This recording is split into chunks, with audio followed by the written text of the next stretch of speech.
भाग्य खुल गया। राजा वीरभद्र बड़ा दयालु शासक था।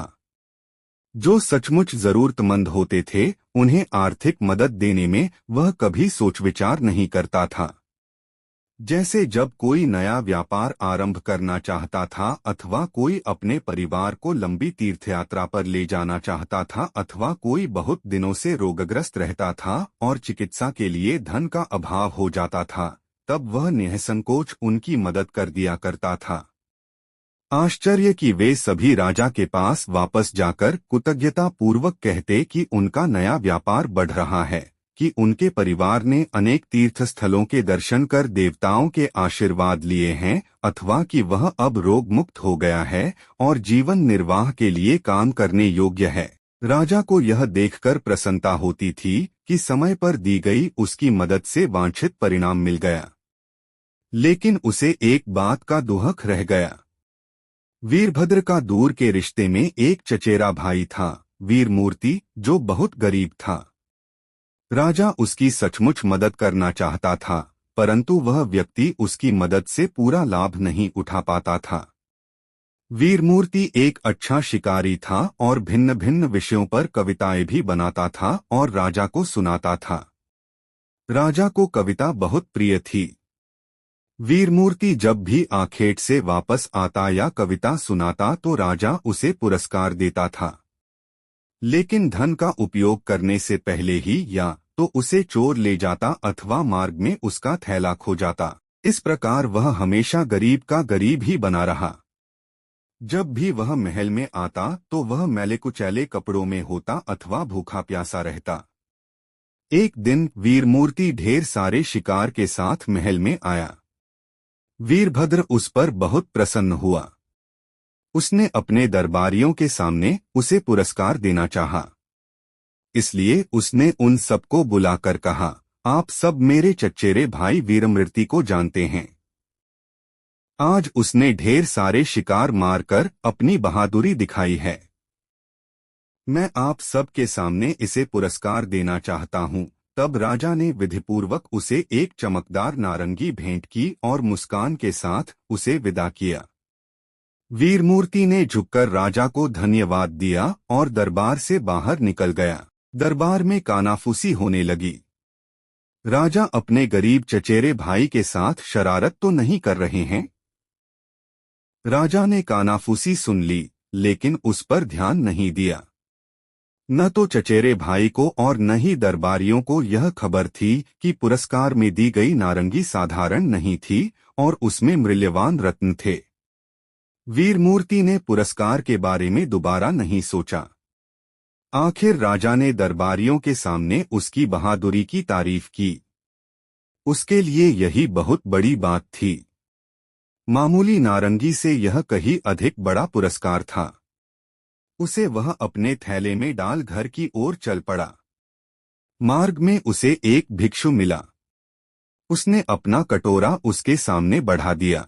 वीरमृति के पास पैसे नहीं थे, इसलिए उसने थैले से नारंगी निकाली और भिखारी के कटोरे में डाल दी।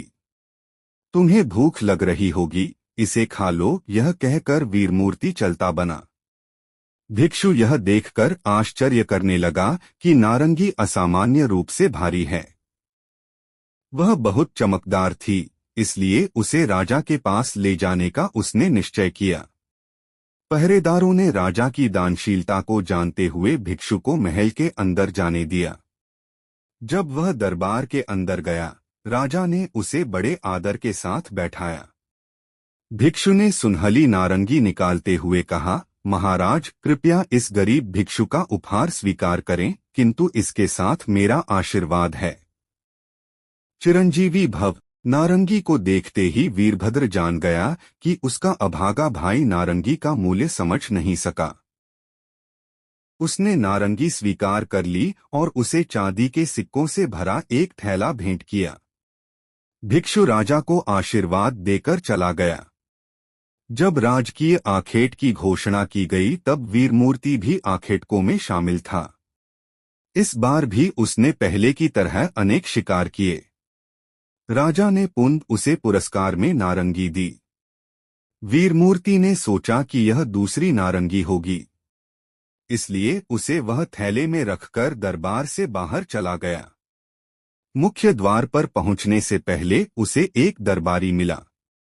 वह पान चबा रहा था। क्या तुम्हारे पास और अतिरिक्त पान है? वीरमूर्ति ने पूछा। उसने पान के बदले दरबारी को नारंगी दे दी। दरबारी ने दबी हंसी के साथ उसे स्वीकार कर लिया। वह जानता था कि उसे वह क्या करेगा। वह तुरंत राजा के पास गया और उसे नारंगी देते हुए बोला, यह आपके चचेरे भाई ने मेरे पान के बदले मुझे दिया है। आपने उसे यह 2 बार दी, लेकिन उसने संभाल कर अपने लिए नहीं रखा।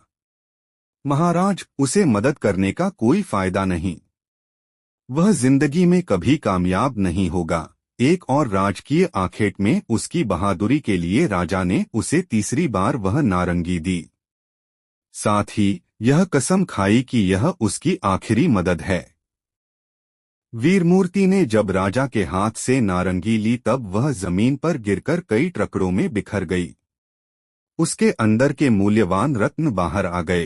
क्षमा कीजिए महाराज, यह कहकर माफी मांगते हुए वीरमूर्ति रत्नों को एक एक कर चुनने लगा। साथ ही वह चकित भी था। उसने राजा के चेहरे की ओर देखा। राजा ने मुस्कुराते हुए कहा, मेरे भाई, तुम्हारा भाग्य खुल गया है। जब भी मैंने तुम्हें मदद करने की कोशिश की, तुम करीबन इनकार करते रहे। तुमने नारंगी दूसरों को दे दी। अब तुम धनी बन जाओगे। राजा वीरभद्र ने उसे इतना सोना देकर विदा किया जो उसकी जिंदगी भर चले।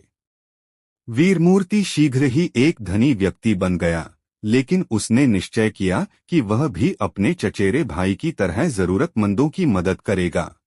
धन्यवाद पूरा वीडियो देखने के लिए। अगर आपको ये वीडियो अच्छा लगा हो तो प्लीज इसको लाइक करें और चैनल को सब्सक्राइब करें।